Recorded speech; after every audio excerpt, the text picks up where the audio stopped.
സ്വാഭാവികമായും ഒരു പ്രതീക്ഷിതമായ മറുപടി തന്നെയായിരുന്നു നിമിഷപ്രിയ ആക്ഷൻ കൗൺസിലിന് ഈ പറയുന്ന കേന്ദ്ര വിദേശകാര്യ മന്ത്രാലയത്തിന്റെ ഭാഗത്തുണ്ടായത്. കാരണം അങ്ങനെ പറയാൻ കാരണം കഴിഞ്ഞ 3 വർഷത്തിനിടയ്ക്ക് ഞങ്ങൾ അമ്മയുടെ യാത്രയുമായി ബന്ധപ്പെട്ടുകൊണ്ട് നിരവധി തവണ കേന്ദ്ര സർക്കാരിനെ സമീപിക്കുകയും 3ഓ 4ഓ തവണ നൽകിയ ഞങ്ങളുടെ ഇത്തരത്തിലുള്ള റിക്വസ്റ്റുകൾ കേന്ദ്ര സർക്കാർ തള്ളിക്കളയുകയും ചെയ്തിട്ടുണ്ട്. അതേ തുടർന്ന് ഞങ്ങൾ ഡൽഹി ഹൈക്കോടതിയെ സമീപിച്ചതിന് ശേഷം മാത്രമാണ് അമ്മയ്ക്ക് പോകാൻ വേണ്ടി സാധിച്ചത്. സ്വാഭാവികമായും ഇപ്പോൾ പുതിയൊരു സാഹചര്യം ഉരുത്തിരിച്ച സമയത്ത് ഇതുമായി ബന്ധപ്പെട്ടുകൊണ്ട് ഞങ്ങൾ സുപ്രീം കോടതിയിൽ കേസ് വരുന്ന സമയത്ത് സുപ്രീം കോടതിയോട് ഇക്കാര്യങ്ങൾ സൂചിപ്പിക്കുകയും സുപ്രീം കോടതിയുടെ നിർദ്ദേശപ്രകാരം ഞങ്ങൾ കേന്ദ്ര സർക്കാരിനെ സമീപിക്കുകയുമാണ് ഉണ്ടായത്. എന്നാൽ ഇന്നലെ വളരെ വൈകി ലഭിച്ച മറുപടിക്കകത്ത് ഇതുമായി ബന്ധപ്പെട്ടുകൊണ്ട് 3-4 കാര്യങ്ങൾ ചൂണ്ടിക്കാണിച്ചുകൊണ്ട് യമനിലെ ഇന്ത്യൻ എംബസിക്ക് അല്ലെങ്കിൽ ഇന്ത്യൻ ഡിപ്ലോമാറ്റിക് സോഴ്സുകൾക്ക് അവിടെ പ്രസൻസ് ഇല്ല, ഇന്ത്യൻ നയതന്ത്ര പ്രതിനിധികൾ അവിടെ ഇല്ല. 2 യമനിലെ ഇതുമായി ബന്ധപ്പെട്ടുകൊണ്ടുള്ള ചർച്ചകൾ നടത്തേണ്ടത് കുടുംബങ്ങൾ തമ്മിലാണ്. നിമിഷയുടെ കുടുംബവും അതോടൊപ്പം തന്നെ കൊല്ലപ്പെട്ട തലാലിന്റെ കുടുംബവും തമ്മിലാണ്. മറ്റൊന്ന് അവിടെ സുരക്ഷാ കാര്യങ്ങൾ ഇതുമായി ബന്ധപ്പെട്ട് ചൂണ്ടിക്കാണിക്കുന്നു. അങ്ങനെ ഒരു 3-4 കാര്യങ്ങൾ ചൂണ്ടിക്കാണിച്ചുകൊണ്ടാണ് ഞങ്ങളുടെ ഈ അപേക്ഷ ഇപ്പോൾ കേന്ദ്ര സർക്കാർ നിരസിച്ചിരിക്കുന്നത്. ഏതായാലും ഇതുമായി ബന്ധപ്പെട്ടുകൊണ്ട് കൂടുതൽ കാര്യങ്ങൾ 14-ാം തീയതി കേസ് പരിഗണിക്കുന്ന സമയത്ത് ഞങ്ങൾ സുപ്രീം കോടതിയിൽ അറിയിക്കും. നിലവിൽ വരുന്നൊരു വലിയൊരു ആരോപണമാണ്, അതായത് ഈ ഒരു പ്രതിനിധി സംഘത്തിൽ കാന്തപുരത്തിന്റെ പ്രതിനിധികൾ ഉണ്ടായത് കൊണ്ടാണ് ഇങ്ങനെ തള്ളപ്പെട്ടതെന്നുള്ളൊരു ആരോപണമുണ്ട്. അത് സത്യമാണോ? അത് അദ്ദേഹത്തിന്റെ പ്രതിനിധികൾ അല്ലെങ്കിൽ ബഹുമാനപ്പെട്ട കാന്തപുരത്തിന്റെ പ്രതിനിധികളോ മർക്കത്തിന്റെ പ്രതിനിധികളോ ഉണ്ടായത് കൊണ്ട് മാത്രമാണ് ഇത്തരത്തിലുള്ള ഒരു അപേക്ഷ തള്ളപ്പെട്ടത് എന്ന് ഞങ്ങൾ കരുതുന്നുണ്ട്. കാരണം ഞാൻ നേരത്തെ സൂചിപ്പിച്ചു, നേരത്തെ കാന്തപുരം ഇപ്പോൾ ഈ വിഷയത്തിനകത്ത് ഇടപെടുന്നത് മുനിസിപ്പലിയുടെ വധശിക്ഷയുടെ തീയതി തീരുമാനിച്ചതിന് ശേഷം ഏതാണ്ട് ഒരു ജൂൺ മാസം ആദ്യ വാരത്തോടു കൂടിയാണ് ജൂലൈ മാസം ആദ്യ വാരത്തോടു കൂടിയാണ് അദ്ദേഹം ഇതിനകത്ത് ഇടപെട്ട് തുടങ്ങുന്നത്.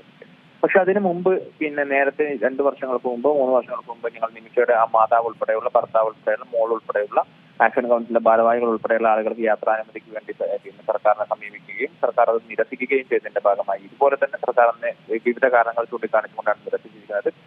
ഇതിനകത്ത് ഏറ്റവും വൈരുദ്ധ്യം തോന്നുന്നത് നമ്മൾ കേരളീയ സമൂഹം അല്ലെങ്കിൽ ഇന്ത്യൻ സമൂഹം ചർച്ച ചെയ്യേണ്ടത്, അന്ന് അമ്മയുടെ ഈ പറയുന്ന യാത്രാനുമതിക്ക് വേണ്ടിയുള്ള അപേക്ഷ നിരസിക്കുന്ന സമയത്ത് നിരവധിയായിട്ടുള്ള യമനിലെ സേഫ്റ്റി ഇഷ്യൂസ് ആണ്, സുരക്ഷാ കാരണങ്ങളാണ് സർക്കാർ ചൂണ്ടിക്കാണിച്ചിരുന്നത്. അതിനുശേഷം കേന്ദ്ര സർക്കാരിന്റെ എതിർപ്പുകളെ മറികടന്നുകൊണ്ട് കോടതി നൽകിയ നിർദ്ദേശപ്രകാരം അമ്മ ഇപ്പോൾ യമനിൽ തുടരാൻ തുടങ്ങിയിട്ട് 1 വർഷവും 3 മാസവുമായി. അമ്മയ്ക്ക് അവിടെ യാതൊരു തരത്തിലുള്ള ഇത്തരത്തിലുള്ള സുരക്ഷാ പ്രശ്നങ്ങളുമില്ല. ഇപ്പോൾ വീണ്ടും ഞങ്ങൾ നൽകുന്ന അപേക്ഷയ്ക്കകത്ത് നിരസിക്കാനുള്ള പ്രധാനപ്പെട്ട കാരണമായി പറയുന്നത് സുരക്ഷാ പ്രശ്നങ്ങളാണ്. അപ്പോൾ കോടതി നിർദ്ദേശപ്രകാരം കേന്ദ്ര സർക്കാരിന്റെ അറിവോടുകൂടി അവിടെയുള്ള അമ്മയ്ക്കോ അതല്ലെങ്കിൽ മറ്റ് ഇന്ത്യക്കാർക്കോ, അവിടെ ഏതാണ്ട് 1000-ലധികം മറ്റ് ഇന്ത്യക്കാർ അവിടെ ഇപ്പോഴും തുടരുന്നുണ്ട് പല പല കാരണങ്ങൾ കൊണ്ട്, അവർക്കൊന്നുമില്ലാത്ത സുരക്ഷാ പ്രശ്നങ്ങൾ എന്തുകൊണ്ട് ഈ പറയുന്ന ആക്ഷൻ കൗൺസിലിന്റെയോ അതല്ലെങ്കിൽ മർക്കത്തിന്റെയോ പ്രതിനിധികൾക്ക് യാത്രാ അനുമതി നിഷേധിക്കാനായി സർക്കാർ ഉയർത്തുന്നു എന്നുള്ള ചോദ്യമാണ് നമ്മൾ ഇതാക്കുന്നത്. നേരത്തെ അമ്മയുടെ കാര്യം പറയുന്ന സമയത്ത് അമ്മയുടെ യാത്രയെ എതിർത്ത സർക്കാർ ഇപ്പോൾ ഞങ്ങളുടെ യാത്രയെ എതിർക്കുന്നതിന് വേണ്ടി പറയുന്നത് നിമിഷയുടെ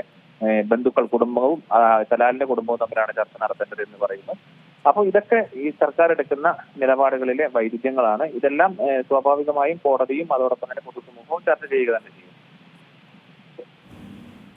ശ്രീ സുഭാഷ് ചന്ദ്രൻ, ഇക്കാര്യങ്ങൾ അതായത് സുപ്രീം കോടതി പറഞ്ഞിട്ടാണ് ഇപ്പോൾ ഇങ്ങനെ കേന്ദ്രത്തെ നേരിട്ട് സമീപിക്കുകയും മുതലായ കാര്യങ്ങളൊക്കെ നടന്നിരിക്കുന്നത്. ഇക്കാര്യങ്ങൾ അതായത് കേന്ദ്രത്തിന്റെ ഭാഗത്തുനിന്ന് നൽകിയിരിക്കുന്ന ഒരു മറുപടിയും ആ ഒരു അനുമതി നിഷേധിച്ച കാര്യങ്ങളും ഒക്കെ തന്നെ സുപ്രീം കോടതിയെ അറിയിക്കേണ്ടതായിട്ടില്ല. അപ്പോൾ എങ്ങനെയായിരിക്കും ഇതുമായി ബന്ധപ്പെട്ടിട്ട് തുടർന്നുള്ള ഒരു നടപടിക്രമങ്ങളിലേക്ക് ആക്ഷൻ കൗൺസിൽ കടക്കുക? ഇപ്പോൾ ഞങ്ങൾ ഫയൽ ചെയ്തിരിക്കുന്ന പെറ്റീഷൻ സുപ്രീം കോടതിയുടെ മുമ്പിൽ പരിഗണനയിലാണ്. അത് സുപ്രീം കോടതി മുമ്പാകെ പെൻഡിംഗ് ഇരിക്കുകയാണ്. ആ പെറ്റീഷൻ ഇനി വരുന്നത് ഓഗസ്റ്റ് മാസം 14-ാം തീയതിയാണ്. നേരത്തെ നമുക്കറിയാം നിമിഷയുടെ വധശിക്ഷ റദ്ദാക്കപ്പെട്ടതിന് ശേഷം ജൂലൈ മാസം 18-ാം തീയതിയാണ് ഈ പെറ്റീഷൻ വന്നിരുന്നത്. അന്ന് കേന്ദ്ര സർക്കാരാണ് കൂടുതൽ സമയമെടുത്തത്. കാരണം നിലവിൽ വധശിക്ഷ മാറ്റിവെക്കപ്പെട്ടത് കൊണ്ട് തന്നെ കൂടുതൽ അടിയന്തര പ്രാധാന്യത്തോടു കൂടി പരിഗണിക്കേണ്ട കാര്യമില്ല എന്ന് പറഞ്ഞ് കേന്ദ്ര സർക്കാരിന് വേണ്ടി ഹാജരായ അറ്റോർണി ജനറൽ തന്നെയാണ് അന്ന് 3 ആഴ്ചത്തെ സമയം ചോദിക്കുകയും അത് അനുവദിച്ചുകൊണ്ട് കോടതി ഓഗസ്റ്റ് മാസം 14-ാം തീയതിക്ക് കേസ് മാറ്റുകയും ചെയ്തത്.